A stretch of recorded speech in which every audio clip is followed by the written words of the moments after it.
Big Boss Malayalam season 7 live അപ്ഡേറ്റിലേക്കാണ് പോകുന്നത്. പാവശാസ്ത്രം ടാസ്കിലെ 3 റൗണ്ടുകൾ അവസാനിക്കുമ്പോൾ ആര്യനാണ് വിജയം കൈവരിച്ച് നിൽക്കുന്നത്. അനീഷും അനുമോളും തൊട്ടുപുറകിൽ തന്നെയുണ്ട്. അതായത് ബിഗ് ബോസ് പറയുന്നത് ഒരു പാവയുടെ 3 ഭാഗമാണ് ബിഗ് ബോസ് നൽകുക. തല, ഉടൽ, കൈകാലുകൾ ഇവയെല്ലാം കൂടി കൂട്ടിച്ചേർത്തുകൊണ്ട് ഒരു പാവയെ നിർമ്മിക്കണം. അങ്ങനെ ഒരു പാവയെ നിർമ്മിക്കുമ്പോൾ 5 പോയിന്റുകളായിരിക്കും ലഭിക്കുന്നത്. അങ്ങനെ അനുമോള് 24 പാവകളിലൂടെ 120 പോയിന്റുകൾ കരസ്ഥമാക്കി. ആര്യനാണ് ഏറ്റവും കൂടുതൽ പാവകൾ ലഭിച്ചിരുന്നത്. 29 പാവകൾ, 145 പോയിന്റാണ് ആര്യന് കിട്ടിയിരുന്നത്. ലക്ഷ്മി ആയിക്കോട്ടെ 12 പാവകൾ, 60 പോയിന്റ്സ്. അനീഷ് 24 പാവകൾ, 120 പോയിന്റുകൾ. അനീഷും അനുമോളും തുല്യമായ പോയിന്റുകളാണ് ഇവർക്ക് രണ്ടുപേർക്കും ലഭിച്ചിരിക്കുന്നത്. 24 പാവകളിലൂടെ 120 പോയിന്റുകൾ. ഷാനവാസിന് പോയിന്റുകൾ ഒന്നും തന്നെ ലഭിച്ചില്ല.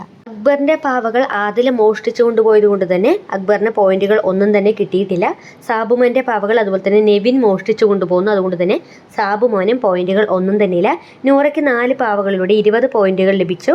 ആദിലേക്ക് 18 പാവകളിലൂടെ 90 പോയിന്റുകളാണ് ലഭിച്ചിരിക്കുന്നത്. നെവിന് 19 പാവകളിലൂടെ 95 പോയിന്റുകളാണ് ലഭിച്ചിരിക്കുന്നത്. നിലവിൽ ഏറ്റവും മുന്നിൽ നിൽക്കുന്നത് ആര്യനാണ്. 45 പോയിന്റാണ് ആര്യന് ലഭിച്ചിരിക്കുന്നത്. അനുമോൾക്കും അനീഷിനും 120 പോയിന്റുകളാണ്.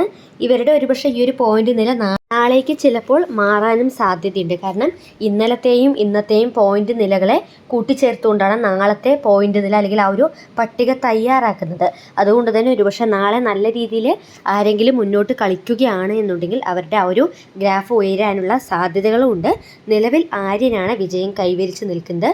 ആര്യനാണ് 1ാമത്തെ പൊസിഷനിൽ നിൽക്കുന്നത്.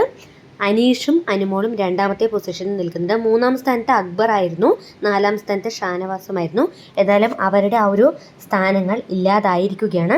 എന്തായാലും ഈ ഒരു ടാസ്കിൽ വിജയിക്കുന്നതിലൂടെ ടിക്കറ്റ് ടു ഫിനാലെ ടാസ്കിൽ ഇവരെ കാത്തിരിക്കുന്നത് വലിയൊരു അഡ്വാൻറ്റേജാണ്, അല്ലെങ്കിൽ ഒരു ബെനിഫിറ്റാണ്. സോ നമുക്ക് കാത്തിരിക്കാം നാളത്തെ ഈ ഒരു ടാസ്കിൽ ആരായിരിക്കും വിജയിക്കുക എന്നത്. ബിഗ് ബോസ് മലയാളം സീസൺ 7 കൂടുതൽ അപ്ഡേറ്റ്സിനായി നമ്മുടെ ചാനൽ ഒന്ന് സബ്സ്ക്രൈബ് ചെയ്യുക.